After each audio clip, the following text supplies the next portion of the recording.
علی النبی صلی اللہ علیہ وسلم من اطاع محمدا فقد اطاع اللہ ومن عصى محمدا فقد عصى اللہ ومحمد فرق بین الناس۔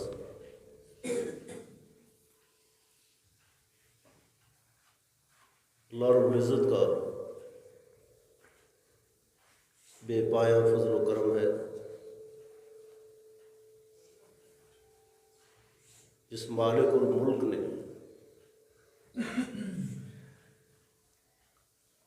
اپنی خاص توفیق کے ساتھ اپنے اس گھر کو مکمل فرمایا ہے۔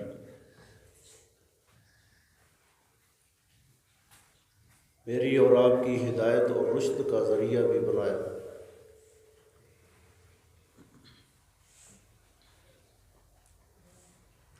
مسجد تو مکمل ہو گئی،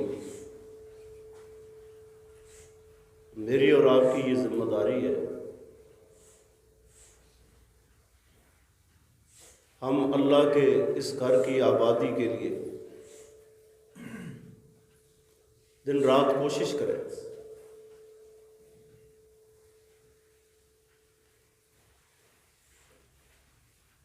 مسجدوں کی آبادی کرنا، مسجدوں کے ساتھ ایک تعلق وابستہ رکھنا اور مسجد کے ساتھ عقیدت اور محبت رکھنا نہ صرف یہ ایمان کا حصہ ہے، بلکہ جو خوش نصیب اللہ کے گھر کے ساتھ محبت رکھتا ہے، عقیدت رکھتا ہے، اس کی تعمیر اور ترقی کے بارے میں سوچتا ہے، قیامت کے دن اللہ اسے اپنے عرش کا سایہ نصیب فرمائیں گے، جس دن اللہ کے عرش کے سائے کے علاوہ کوئی سایہ نہیں۔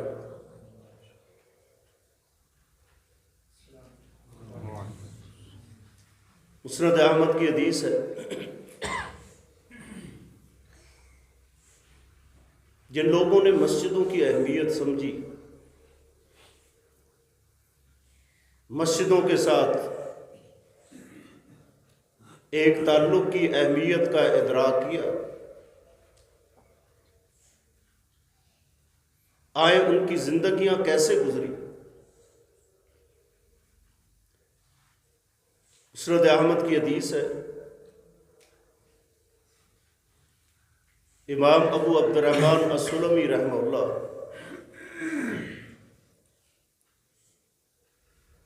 اپنے دور میں پائے کے محدث فقیہ ہیں،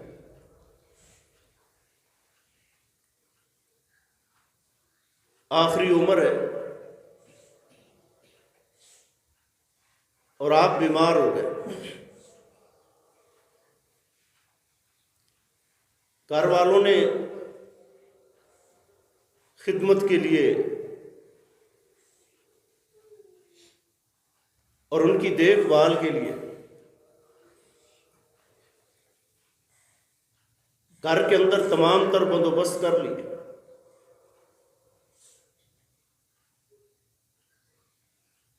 لیکن امام ابو عبد الرحمن السلمی رحمہ اللہ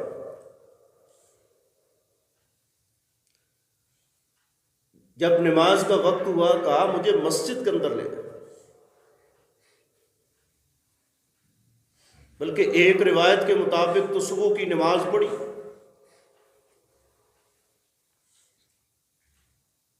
اور وہاں پر آپ بیمار ہو گئے، لوگ گھر میں لائے،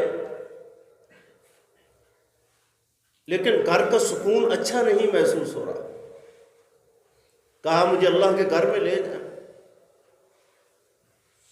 اہل و عیال پریشان ہیں، دوست احباب پریشان ہیں، دیگر عزیز و اقارب پریشان ہیں، اور بار بار یہ التجا کر رہے ہیں کہ آپ گھر میں رہیں، گھر میں سکون ہے، آسائشیں ہیں،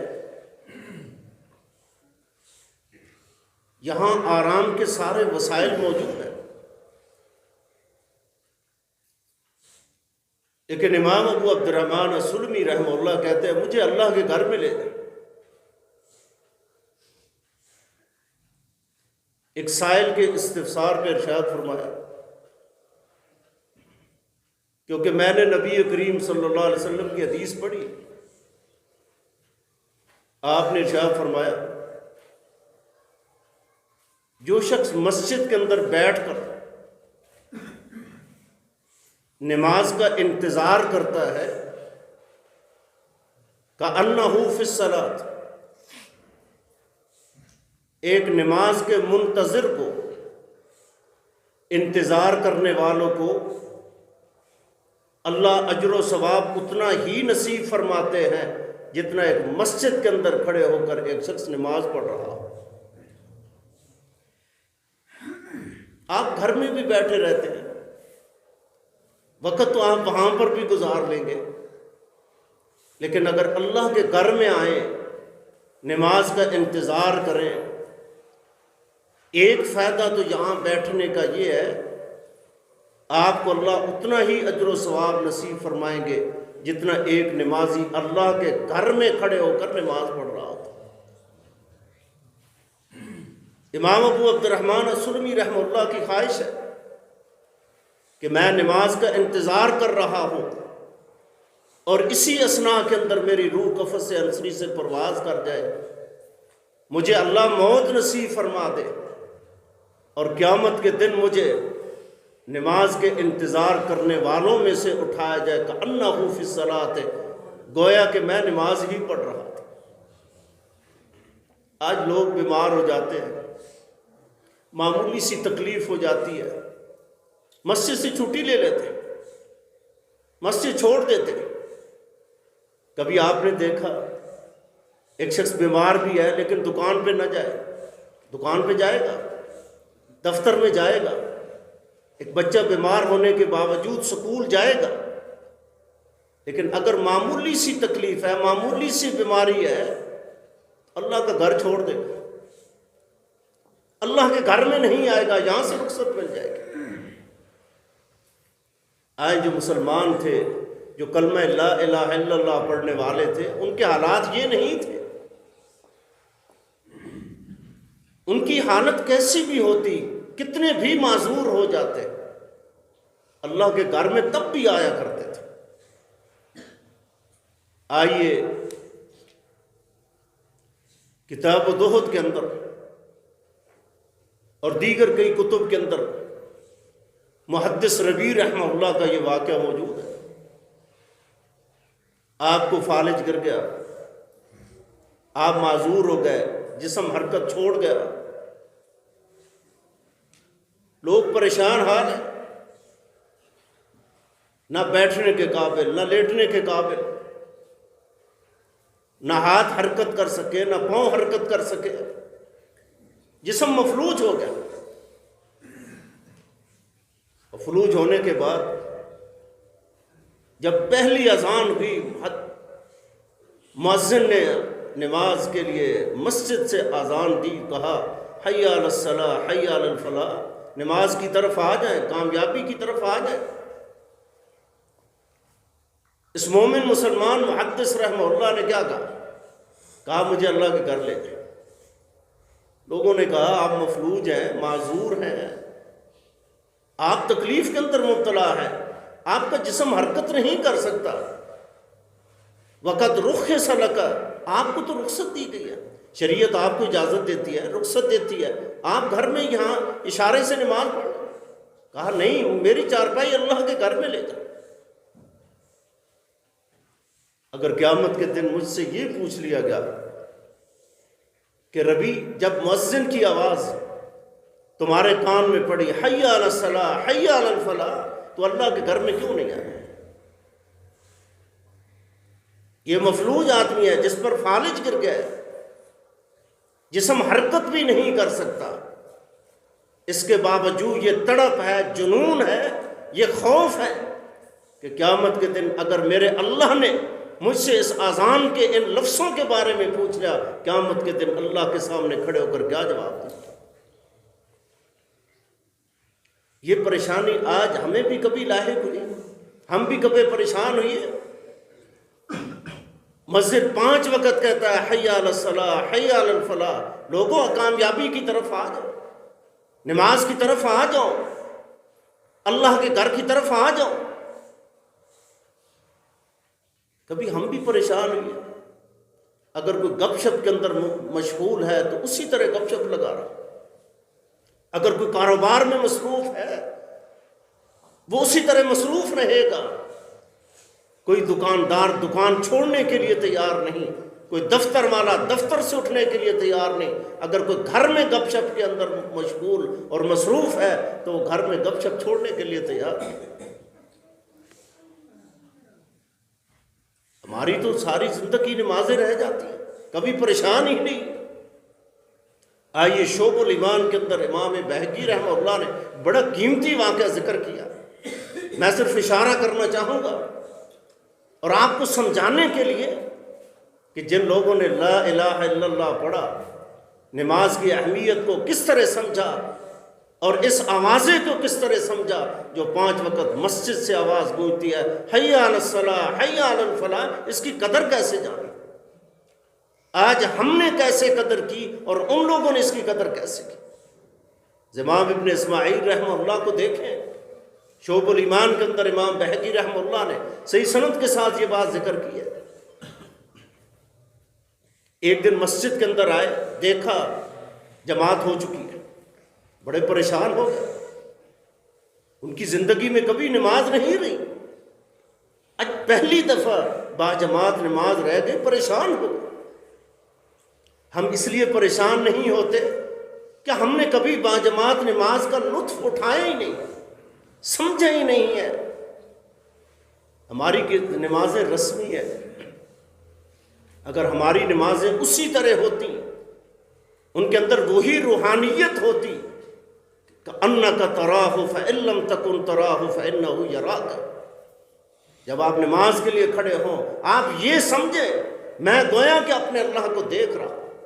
اگر اتنا مضبوط ایمان نہیں ہے تو یہ تو ایمان اور یقین رکھیں میں اگر اسے نہیں دیکھ رہا تو کم سے کم وہ تو مجھے دیکھ رہا۔ میری نماز تو اس طرح ہونی چاہیے۔ امام ابن اسماعیل رحمہ اللہ نے جب دیکھا جماعت ہو چکی ہے، بڑے پریشان ہوئی ہے، نماز ادا کی، اسی پریشانی کے عالم کے اندر ہی گھر چلے گئے اور گھر سے بستر اٹھایا اور سیدھے اللہ کے گھر کی طرف آ اور اسی اللہ کے گھر کو اپنا گھر بنا لیا، اسی کو نمازگاہ بنا لیا، اسی کو اپنی رہائش بنا لیا، اس بنیاد پر تاکہ زندگی کے اندر میری کوئی نماز باجماعت رہ نہ جائے۔ ساری فکریں چھوڑ دی۔ اس لیے آج اللہ نے اپنا گھر مکمل کر دیا، خوبصورت گھر اللہ نے آپ کو نصیب فرما دیا۔ اب میرے اور آپ کے اوپر ایک اہم ترین فریضہ عائد ہوتا ہے کہ ہم اس کی آبادی کے لیے کوشش کریں۔ آپ اپنے گھر کے لیے بھی کوشش کرتے ہیں، کاروبار کے لیے کوشش کرتے ہیں، زمینداری کے لیے کوشش کرتے ہیں، یہ ساری کوششیں ایک طرف ہیں۔ خوش نصیب ہو وہ شخص جو اپنے اللہ کے گھر کی آبادی کے لیے کوشش کرے گا، اس کی زندگی کا ایک ایک لمحہ جو ہے جو وہ کوشش کرے گا قیامت کے دن دیکھے گا وہ پہاڑوں کی مانے نیکی بڑھ جائے گا۔ نبی رحمت صلی اللہ علیہ وسلم نے ارشاد فرمایا جو شخص وضو کرتا ہے، وضو کر کے مسجد کی طرف آتا ہے فرض نماز ادا کرنے کے، اگر نفل کی نیت سے اللہ کے گھر میں آئے گا مولا کریم اسے ایک عمرے کا ثواب نصیب فرمائے گا۔ جس عمرے پہ لوگ لاکھوں روپے خرچ کر کے جاتے ہیں، ہزاروں تکلیفیں برداشت کرتے ہیں، کتنا خوش نصیب ہوگا وہ شخص جس نے پیغمبر کی سنت کے مطابق گھر سے وضو کیا، اللہ کے گھر کی طرف آیا۔ آپ یہ سمجھیں یہ مبارک سفر ہوگا جب آپ اپنے گھر سے اللہ کے گھر کی طرف سفر شروع کریں گے، یہ سفر بڑا مبارک ہوگا۔ اس کے ایک ایک قدم پہ اللہ رب العزت جو ہے آپ کو ایک نیکی نصیب فرما دے گا۔ دوسرا فائدہ اس کا یہ ہے آپ کے نام اعمال سے ایک گناہ کو مٹا دیا جائے گا، اور تیسرا فائدہ یہ ہے اللہ کے پیغمبر نے کہا تمہارے نام اعمال کے اندر جو ہے ایک درجہ بلند کر دیا جائے گا۔ ہر ہر قدم پر جو قدم آپ اللہ کے گھر کی طرف اٹھائیں گے آپ کو 3 بڑے فائدے ہوں گے. آپ کو ایک نیکی بھی ملے گی، آپ کا ایک گناہ بھی ختم کر دیا جائے گا، اور آپ کا نام اعمال کے اندر ایک درجہ بلند بھی کر دیا جائے گا. اللہ کے گھر کی طرف آئے، اللہ کے گھر میں پہنچ گئے، یہ فوائد حاصل ہو چکے ہیں. اللہ کے گھر میں آئے، نماز پڑھی، نفل پڑھے، اللہ نے آپ کو ایک عمرے کا ثواب نصیب فرما دیا. اور اگر باجماعت نماز فرض ادا کیے، اسی نیت کے ساتھ اللہ کے گھر کی طرف آئے، اللہ کے پیغمبر نے ارشاد فرمایا اللہ اسے ایک عمرے کا اور ایک حج مبرور کا اجر و ثواب نصیب فرما دیتے ہیں. کتنا بڑا فائدہ ہے. نہ لاکھوں روپے خرچ ہوا، نہ ہزاروں خرچ ہوا. آج ہم میں سے بڑے غریب لوگ ہیں جن کے پاس استطاعت نہیں ہے عمرہ کر سکے، اللہ کے گھر کی زیارت کر سکے، حج کر سکے، اللہ کے گھر کی طرف جا سکے، منا دیکھ سکیں، عرفہ دیکھ سکے، دیگر مقامات مقدسہ دیکھ سکے. ہر شخص کے پاس یہ استطاعت نہیں ہے، لیکن آپ یہ عمرہ اور حج تو روزانہ کر سکتے ہیں، ہر نماز کے ساتھ کر سکتے ہیں، 24 گھنٹوں کے اندر کئی عمرے اور حج کر سکتے ہیں. آپ کمر بستہ تو ہوں، نیت تو کریں. صحیح مسلم کی حدیث ہے، نبی کریم صلی اللہ علیہ وسلم کے ایک صحابی انصاری مدینے سے بڑا دور رہتا ہے. اس وقت مدینہ اس حالت کے اندر نہیں تھا جس طرح آج ہے. نہ کوئی روڈ تھے، نہ کوئی رستے تھے، خاردار جنگل تھا جہاں بڑے بڑے زہریلے جانور تھے، کیڑے مکوڑے تھے، نالے تھے، مشکلات بڑی تھی. آنا کوئی آسان نہیں تھا. اس طرح کے سپیکر نہیں تھے کہ آواز ان کے کان میں پہنچ جاتی. علی رضی اللہ تعالی عنہ کیا فرماتے ہیں، لا صلاۃ لجار المسجد الا فی المسجد، کہ مسجد کا جو پڑوسی ہے اس کی نماز اپنے گھر میں نہیں ہوتی. مسجد کا جو پڑوسی ہے اس پہ فرض ہے کہ اللہ کے گھر میں آئے، اللہ کے گھر میں نماز پڑھے. ایک سائل نے پوچھا من جار المسجد، مسجد کا پڑوسی کون ہے؟ کیا جس کا گھر اللہ کے گھر کے ساتھ ہے وہ مسجد کا پڑوسی؟ جس کا محلہ مسجد والا ہے وہ مسجد کا پڑوسی؟ فرمایا نہیں، ہر وہ شخص اللہ کے گھر کا پڑوسی ہے. ہر وہ شخص اللہ کے گھر کا پڑوسی اور ہمسایہ ہے جو حی علی الصلاۃ اور حی علی الفلاح کی صدا سنتا ہے، چاہے وہ کہیں بھی ہو، وہ مسجد کے اندر ہے. یہ آوازیں سننے کے بعد اس پہ فرض ہے کہ اللہ کے گھر کے انصاری صحابی ہیں، 5 وقت بڑے دور دراز سے آتے ہیں، مدینہ شہر سے کافی دور سے آتے ہیں. ایک صحابی نے کہا آپ ایسا کیوں نہیں کر لیتے، کچھ سواری خرید لی تاکہ آپ کا آنا جانا آسان ہو جائے. 5 وقت کتنی مشکل سے آتے ہیں، کتنی دور دراز سے آتے ہیں، کوئی سواری خرید لیں. اگر ایسا نہیں کرنا چاہتے تو آپ کوئی گھر ہی اللہ کے گھر کے ساتھ بنا رہے. کتنی زمین وسیع پڑی ہے، اس کے 2 فائدے آپ کو ہو جائیں گے. ایک اللہ کے گھر کا پڑوسی بھی بن جائے گا، دوسرا محمد الرسول اللہ صلی اللہ علیہ وسلم کا ہمسایہ بھی بن جائے گا. 2 شرف اللہ آپ کو نصیب کر دے گے. اس انصاری نے کہا کوئی شک کی بات نہیں، میں اللہ کے گھر کا پڑوسی بھی بن جاؤں گا. یہ بڑے اعزاز کی بات ہے نا. اور محمد کریم صلی اللہ علیہ وسلم کا اللہ پڑوسی بنا دے، ہمسایہ بنا دے، یہ دنیا میں ایک عظیم شرف ہے. اس سے بڑا کیا شرف ہو سکتا ہے؟ لیکن کہا محمد الرسول اللہ صلی اللہ علیہ وسلم کی جو حدیث ہے کہ آپ کو ہر قدم پہ اللہ ایک نیکی نصیب فرماتے ہیں، ایک گناہ آپ کا مٹا دیا جاتا ہے، آپ کے نام اعمال کے اندر ایک درجہ بلند کر دیتا ہے. اس کی گارنٹی کون دے گا؟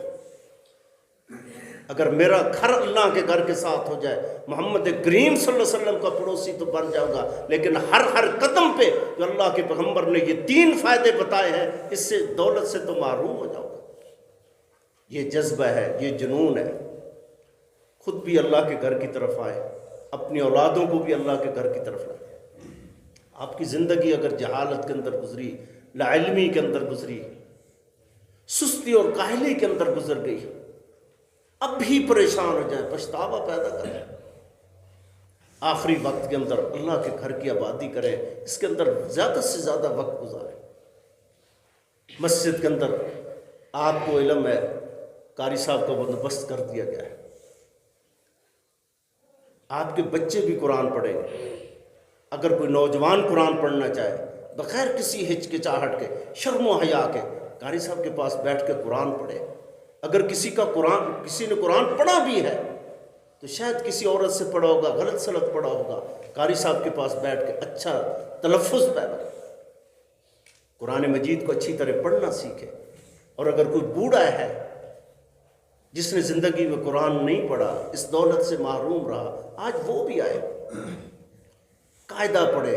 اسی قاعدہ پڑھتے پڑھتے، پارہ پڑھتے ہوئے، قرآن مجید ابتدا میں پڑھتے پڑھتے دنیا سے رخصت ہو گیا تو محمد رسول اللہ صلی اللہ علیہ وسلم نے فرمایا جو شخص قرآن پڑھتا ہے، اٹک اٹک کے پڑھتا ہے، مشکل سے پڑھتا ہے، اللہ اسے 1 اجر نہیں، اللہ اسے 2 اجر نصیب فرما دیتے ہیں۔ آج کوشش کی ضرورت ہے، آپ نیت کر لیں، عزم کر لیں، ارادہ کر لیں، آپ کی دنیا بھی تبدیل ہو جائے گی، آپ کی اولادیں بھی سنور جائے گی۔ محلے داروں سے گزارش ہے کہ خود بھی اللہ کے گھر کی طرف آئیں، 5 وقت نماز پڑھیں، یہاں درس دروس کے اندر شریک ہوں، اپنی اصلاح اور تربیت کریں، اور بالخصوص اپنے جو چھوٹے چھوٹے بچے اور بچیاں ہیں ان کو اللہ کے گھر کی طرف بھیجیں تاکہ وہ قرآن سیکھیں گے، ذکر اذکار سیکھیں گے، دعائیں سیکھیں گے، صبح و شام کے جو مسنون چیزیں ہیں وہ یاد کریں گے۔ اس کا فائدہ ان بچوں کو بھی ہوگا، آپ کو آپ کی زندگی کے اندر بھی فائدہ ہوگا، اور مرنے کے بعد اللہ انہیں آپ کے لیے صدقہ جاریہ بنا دیں گے۔ مولا کریم سے دعا ہے اللہ مجھے اور آپ کو کما آپ کو اس پہ عمل کی توفیق نصیب فرمائے، زندہ رکھے کتاب و سنت پہ، اللہ موت نصیب فرمائے کتاب و سنت پہ۔ سبحانک اللہم ربنا و بحمدک، اشہد ان لا الہ الا انت، استغفرک۔